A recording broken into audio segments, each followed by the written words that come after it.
আলু ও পেঁয়াজের দাম লাগাতার বাড়ছে। সবজি কিনতে গেলেই মধ্যবিত্তের নাকের জল চোখের জল অবস্থা। অনেকেই বলছেন আগামী দিনে এর দাম আরো বাড়বে। এই অবস্থায় মমতার মন্ত্রী বিস্ফোরক অভিযোগ সামনে এনেছেন। বলছেন যে বাংলাদেশে লুকিয়ে আলু পাঠাচ্ছে কেন্দ্র, মানে মোদি মমতাকে না জানিয়ে আলু পাঠাচ্ছে বাংলাদেশে। কি বিস্ফোরক অভিযোগ একবার ভাবুন তো।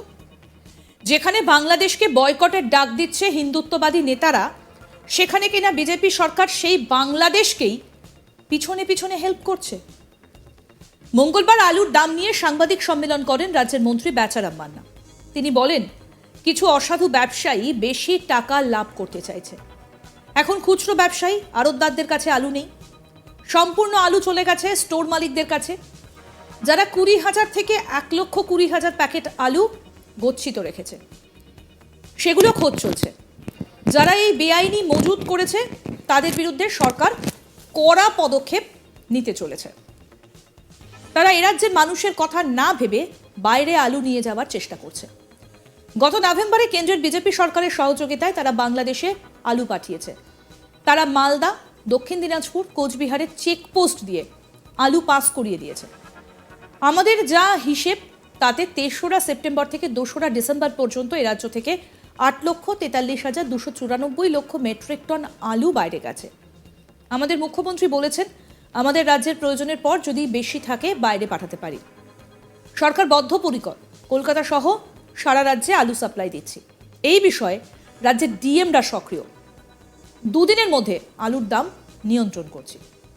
কি বলছেন রাজ্যের মন্ত্রী বেচারাম মান্না, শুনুন। ব্যবসাদাররা কৃষকের থেকে এই আলু এই রেটে কিনে তারা বিক্রি করেছে 1,000 থেকে 1,070-80 টাকা পর্যন্ত। অর্থাৎ গড়ে 50 কেজি আলুর প্যাকেটে প্রতি প্যাকেটে 300 টাকা করে লাভ করেছে। কিছু অসাধু ব্যবসায়ী এর অতিরিক্ত লাভ করতে চাইছে। এই অতিরিক্ত লাভ করার জন্য এখন যেহেতু কৃষকের কাছে বা খুচরো ব্যবসায়ী আড়তদারদের কাছে আলু নেই, সম্পূর্ণ আলু চলে গেছে কিছু স্টোর মালিক এবং কিছু ব্যবসায়ী, যারা 20,000 থেকে 1,20,000 প্যাকেট পর্যন্ত গচ্ছিত রেখেছে আলু। আমরা তার তালিকা পেয়েছি, সেগুলো অনুসন্ধান চলছে এবং এই বেআইনি যে মজুদ করেছে তার জন্য সরকার কড়া পদক্ষেপ নিতে চলেছে।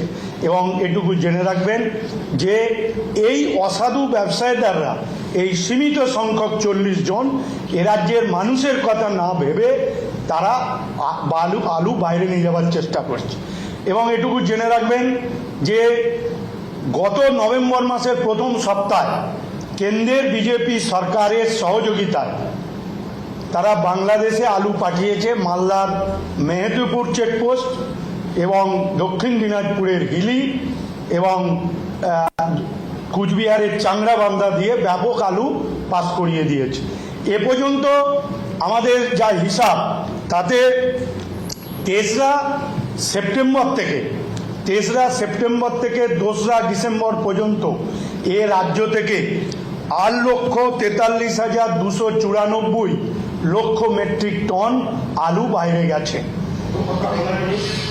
8,43,294 মেট্রিক টন আলু বাইরে গেছে। এবং আমাদের মুখ্যমন্ত্রী বলেছেন যে আমাদের যদি রাজ্যের প্রয়োজনের পর যদি উদ্বুদ্ধ থাকে তাহলে আমরা অন্য জায়গায় পাঠাতে পারি এবং যদি আরও উদ্বৃত্ত থাকে তাহলে আমরা স্কুলের মিড ডে মিল বা ICDS সেন্টারগুলোর ছেলে মেয়েদের জন্য আমরা আলু কিনতে পারি।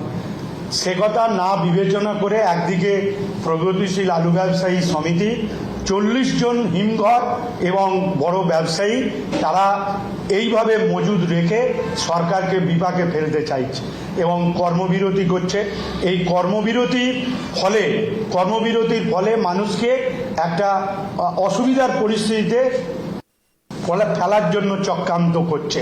কিন্তু সরকার বদ্ধপরিকর, তারা কর্মবিরতি, ধর্মঘট এগুলো CPM-এর রাজত্বেই মানায় এবং CPM-এরই এটা করে থাকে। আমাদের আশঙ্কা যে প্রগতিশীল আলু ব্যবসায়ীর মধ্যে কিছু সিপিএমের ইন্ধন এবং সিপিএমের কিছু নেতা এটা রাজ্যকে বিপাকে ফেলার জন্য আলুর কৃত্রিম ক্রাইসিস সৃষ্টি করে তারা দাম বাড়িয়ে রাজ্যের মানুষকে বিপাকে ফেলতে চাইছে এবং রাজ্যকে অপদস্থ করতে চাইছে। আবার আর একদিকে বিজেপি তারা রাজ্য সরকারকে অন্ধকারে রেখে তারা বাংলাদেশে আলু সাপ্লাই করে এ রাজ্যকে একটা বিপাকে ফেলতে চাইছে সাধারণ মানুষকে। তাই আমরা এর তীব্র প্রতিবাদ করছি এবং আপনারা জানেন যে কলকাতা সহ সারা রাজ্যে সুফল বাংলা প্রায় 600টি কাউন্টার থেকে আমরা কলকাতায় 26 টাকা কেজি দরে, জেলাগুলোতে আমরা 25 টাকা কেজি দরে সাপ্লাই দিচ্ছি এবং পরিবর্তিত পরিস্থিতিতে আপনারা জানেন যে আমরা আরও আলুর যোগান যাতে ঠিক থাকে, দামটা যাতে আরও নিয়ন্ত্রণে হয়, আমাদের দপ্তর এবং জেলার ডিএমরা সক্রিয় এবং আমরা রাজ্যের এই আলুর যোগানকে আমরা যোগান দেবো, মানুষ যাতে সস্তায় পায় এটুকু জেনে রাখবেন। দাম আমরা চেষ্টা করছি আগামী 2-1 দিনের মধ্যেই দামকে নিয়ন্ত্রণ করার চেষ্টা আমরা করছি। আলু ও পেঁয়াজের দাম লাগাতার বাড়ছে, সবজি কিনতে গেলেই মধ্যবিত্তদের নাকের জল চোখের জল অবস্থা। অনেকেই বলছেন আগামী দিনে এর দাম আরো বাড়বে, তাই বেশ উদ্বিগ্ন মমতা বন্দ্যোপাধ্যায়। আলু পেঁয়াজের দাম নিয়ন্ত্রণে আনতে মমতা বেশ কয়েকটা গুরুত্বপূর্ণ পদক্ষেপ নিলেন তা বলাই যায়। কি বলেছেন নবান্নে বৈঠকে শুনবো এবার। জিনিসপত্রের দাম, শীতকাল আসছে, ইমিডিয়েট টাস্কফোর্সের একটা মিটিং করা হোক এবং আলু আর পেঁয়াজের দামটা কেন বাড়াচ্ছে। আমি আলু বলেছিলাম নিজের রাজ্য আগে পাবে, যেটা আমি প্রোডাকশন দিই। আলু সিড আমরা নিয়ে আসছি, সিড তো আমাদের নেই, সেন্ট্রাল গভর্নমেন্ট থেকে আনতে হয়, ওরা অনেক দাম নেয়। আলু সিডে প্রবলেম হচ্ছে, বাট এই প্রবলেমটা আগামী দিন আমাদের নিজস্ব করে কিছু করতে হবে যাতে সমাধান হয়।